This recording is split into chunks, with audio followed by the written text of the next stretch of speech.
Here I have VIVAX Point X503, and today I'm going to show you how to enable portable hotspot on this device. So firstly, you have to open settings. Next you have to enter network and internet section, hotspot and tethering, why hotspot. Here you can change your hotspot's name. Here you can select its security protocol. In advanced you can also change its password. You can set it to turn off automatically if no one is connected. You can set a maximum amount of connections here. You can also set it to hide your SSID. You also have this hotspot control mode. You can set it on whitelist.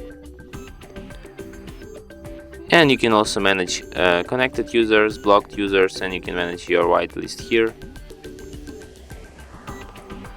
And you can also switch portable hotspot.